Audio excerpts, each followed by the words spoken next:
How many of you have heard the phrase, you don't have to be perfect, just be normal? Well, as easy said than done. Letting go of that perfectionist mentality can be one of the hardest things you do in your life. My name is Asmaa Al-Kuwari. I'm a life and executive coach. I'm an entrepreneur, and I'm a digital humanist. But today I'm here to speak to you as a recovered perfectionist. For me, the idea of perfectionism actually started the day we moved back here in Doha. Me and my family, part of them are here, used to live in the United States due to my father's studies. And that's where we started our lives. That's what was normal for us. For me, I was exploring who I was as a kid there. I was adventurous. I loved to go out and play. I loved to read books, still do. I even remember playing American football, which is actually tackling people to the floor with my brothers and the neighbors. That's what was normal for me. Embracing and exploring who I was, building my identity and building my character, my personality, of the opportunities that I had at that time.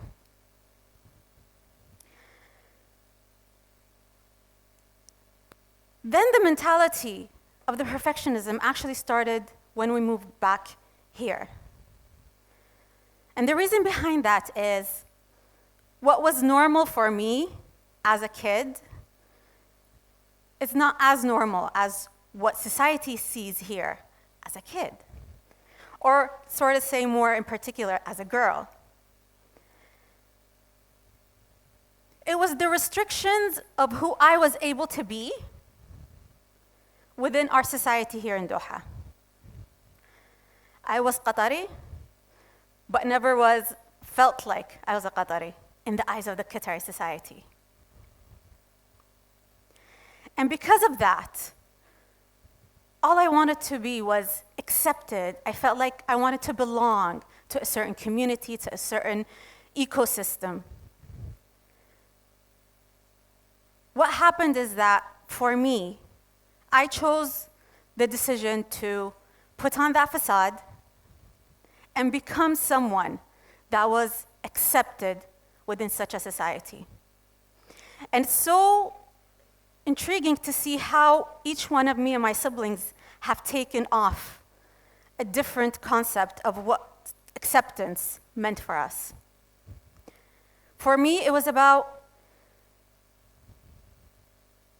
living in the expectations of what others saw are the norms of being a Qatari girl. It was about the expectations others had of me. It was about what I can and cannot do. A person who had to be quiet, not loud, obedient, not question culture or tradition, not even question how things work. All of that has supported me to create that facade and becoming someone that I wasn't. Someone far away from my true higher self. And that was the epitome that fed into the perfectionist mentality. And the higher that I had expectations of myself, the more I was letting myself down. Because it was always about others and never about me. And that continued on through high school, through university, setting high expectations. What else do I need to prove that I belong? What else do I need to do to prove that I belong? And the more I kept doing that, the more tired I was, the less confident I was in myself, and truly felt like I was betraying myself one day at a time. Until one day, I discovered something called coaching in 2018. And I remember seeing this post on Instagram of a woman that said she has done this coach training that had changed her life 180 degrees. In my mind, I'm like, what is this nonsense? How can something impact you and change your whole life 180 degrees? But I was intrigued. So I pressed on that post, asked her about it.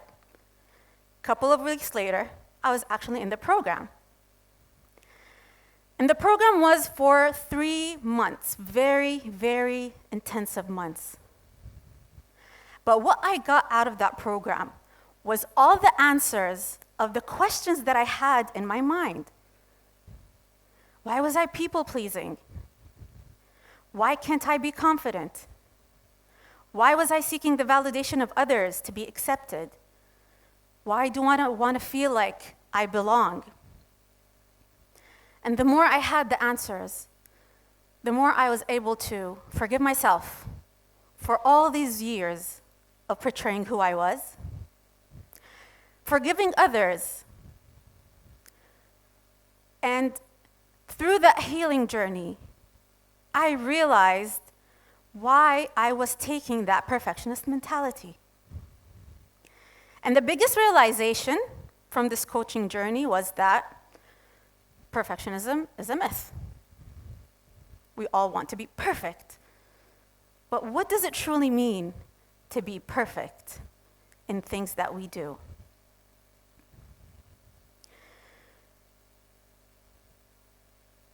As perfectionism does not have one definition. And the reason behind that is each person has their own definition of perfectionism based on their perception of what life is, based on their background, based on the environment they grew up in, based on what they were taught, based on the beliefs that they had. So when we look at perfectionism as a concept, it actually doesn't exist. But for me to realize that wasn't an easy journey, because for me, I had to dismantle that idea and at the same time work on building my flawed and fearless mentality, which is what I want to talk to you here about.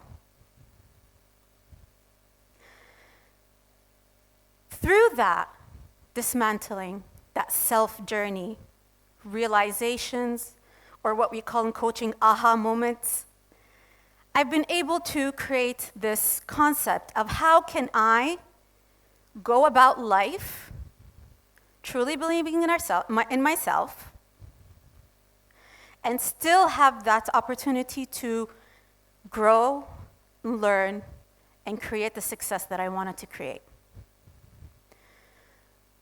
For that, I've been able to create the flawed and fearless mentality. The more I was able to accept that I can be flawed, the more I was able to be fearless. And through that, I've came with 4 tips that can support you in having that mentality. First of all, we talked about it. Perfectionism is a myth. How can I support myself in taking that step and accepting that I am just human? Second point is become friends with your mistakes. Sometimes we're also afraid to feel defeated or feel like we failed something in life. But the biggest lessons that we learn are actually from these failures. We learn how strong we are. We learn how resilient we are. We learn how patient we are. We learn how to pick ourselves back up when life knocks us down. And for those to happen, we need to befriend our own mistakes. The third point is stop setting high expectations for yourself and for others as well.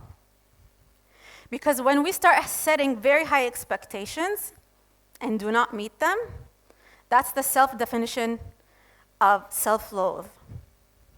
We go to a whirl of blaming ourselves, of things that might not even be in our control.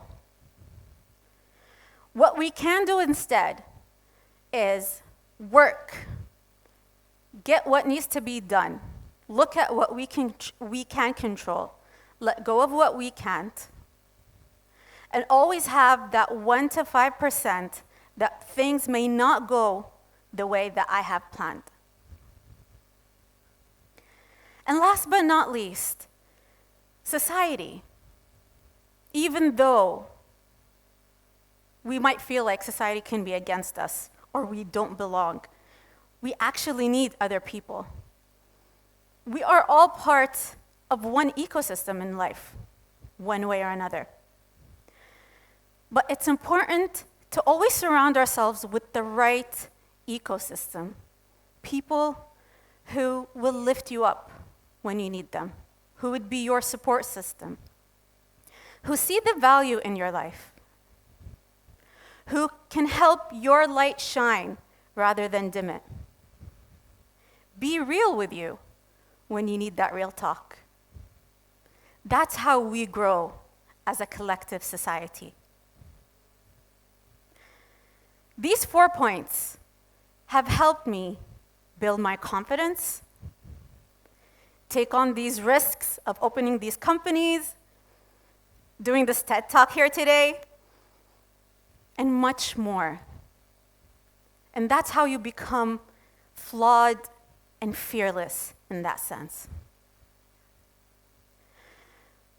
Therefore, I'd like to end the talk today with a phrase or a mantra or a gratitude, however you may call it, that helped me support me in this journey.